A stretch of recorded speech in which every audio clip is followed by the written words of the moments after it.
2월 13일 정례 브리핑을 시작하겠습니다. 우선 제3차 우한 교민들의 입소 진행 상황에 대하여 말씀드리겠습니다.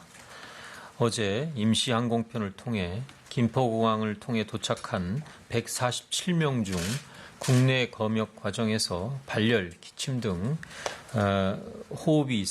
발열, 기침 등 증상이 있었던 5분과 자녀 2명은 국립중앙의료원으로 이송되었고 진단 검사 결과 모두 음성으로 확인되었습니다.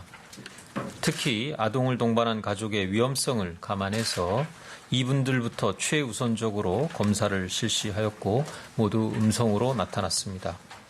그 이외에 증상이 없었던 140명은 경기도 이천시 국방어학원에 마련된 임시생활시설에 입소하였고 입소자 전원에 대해서 실시한 진단검사 결과에서도 모두 음성으로 확인되었습니다. 우한 귀국 교민들은 앞으로 14일 동안 국방어학원에서 보호를 받게 되며 어제 입소 첫날을 조용하게 보냈다고 합니다.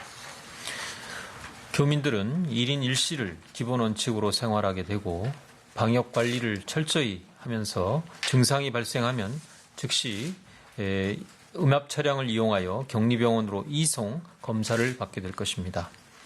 기본적인 생활에 불편이 없도록 필요한 생활 물품을 제공해드리고 정서적 안정과 의사소통을 지원하기 위해 심리상담 지원사와 통역사가 배치되어 있습니다.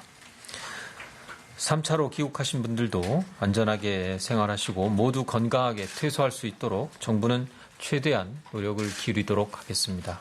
특히 따뜻하게 교민들을 맞이해 주신 이천 지역 주민 여러분들께 감사의 말씀을 전합니다. 지난 일요일 총리 주재 확대 중수본 회의에서는 방역 단계를 한층 더 강화하겠다는 내용의 코로나19 대응 및 조치 계획을 발표한 바 있으며 이에 대한 주요 추진 실적을 간략히 설명드리겠습니다. 코로나19의 국내 유입을 보다 적극적으로 차단하기 위하여 12일 0시부터 중국 본토 이외에 홍콩과 마카오도 검역 오염지역으로 추가하고 특별 입국 절차를 적용하였습니다. 아울러 자가진단 앱을 개발하여 특별 입국 절차를 통해 들어오는 모든 내외국인에 대하여 설치토록 하고 매일 1회 자가진단 결과를 제출토록 함으로써 입국자에 대한 사후관리도 보다 강화하였습니다. 중국의 해외 지역으로부터의 유입을 방지하기 위한 해외여행 이력 정보를 확대하여 의료기관과 약국에 제공하고 있으며 지역사회 감염이 확인된 여행지에 대한 정보를 방역당국에서 직접 국민 여러분들께 제공하기 시작하였습니다. 코로나19 환자를 조기에 발견하기 위하여 진단검사 역량도 대폭 확대하고 있는 중입니다. 진단 치약 생산 시설을 현재 1개 업체에서 2개 업체로 2월 12일부터 확대하였고 진단검사 기간도 추가로 확대하여 현재 1일 5,000명 수준까지 진단할 수 있으나 이를 2월 말까지는 2배인 1만 명까지 검사 물량을 확충해 나갈 계획입니다. 코로나19의 지역사회 전파 방지를 위하여 자가격리자 관리도 강화하였습니다. 자가격리자 관리 업무를 행정안전부가 전담하여 지자체, 경찰 등이 유기적으로 협력하는 가운데 격리자 관리에 나서고 있고 시도별 격리시설도 계속 확대하여 만반의 준비를 갖추고 있는 중입니다. 확진자 치료에 있어서도 긍정적인 결과들이 나타나고 있습니다. 28명 확진자 중 7명이 건강한 상태로 완치되어 퇴원하였습니다.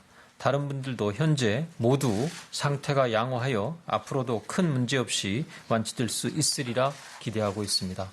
현장에서 묵묵히 진료에 임해 주시는 우리 의료인 여러분들의 노고와 헌신에 다시 한번 감사의 말씀을 드립니다.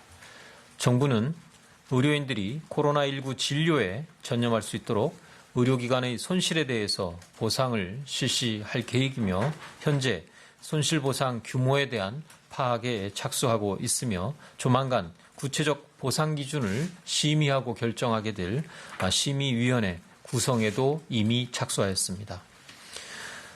중앙사고수습본부는 지난 총리 주재 회의에서 발표한 조치계획을 꼼꼼히 준비하여 시행함으로써 코로나19의 국내 유입을 최대한 차단하고 지역사회 전파를 막기 위해 더욱 노력하겠습니다.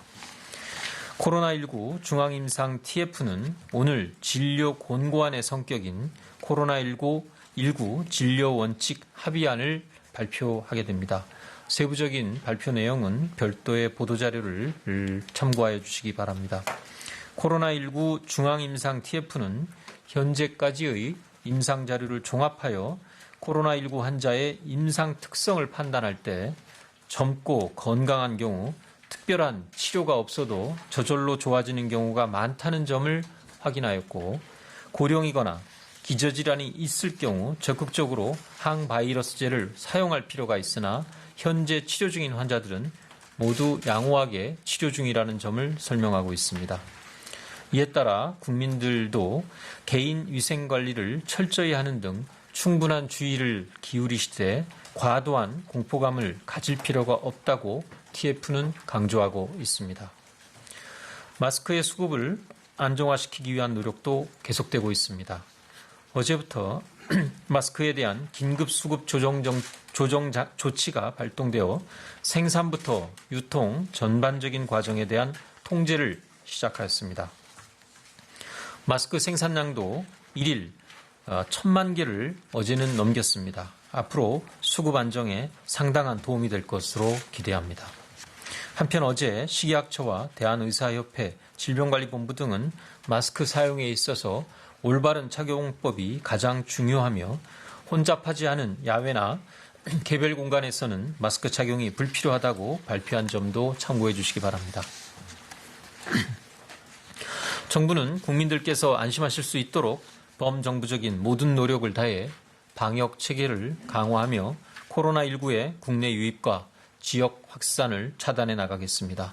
국민 여러분들께서도 손 씻기와 병문안 안 하기 등 개인 위생 수칙을 철저하게 준수해 주시고 과도한 불안을 가지지 말고 차분하게 대응해 주시면 감사하겠습니다. 확진자가 다녀간 곳은 소독을 실시하면 이틀째부터 사용 가능하며 그 이상 폐쇄할 이유가 방역적으로 없다는 점을 다시 한번 말씀드립니다. 행사나 모임 등도 위생과 방역에 필요한 조치를 하면서 예정대로 진행하시면 됩니다. 현재로서는 굳이 연기하거나 취소할 필요성이 없다고 말씀드렸습니다. 지금까지 국민 여러분들께서 보여주신 방역에 대한 적극적인 협조와 성숙한 시민의식에 감사드리며 국민 여러분들이 보다 안심하실 수 있도록 정부도 최선의 노력을 다하겠습니다. 감사합니다.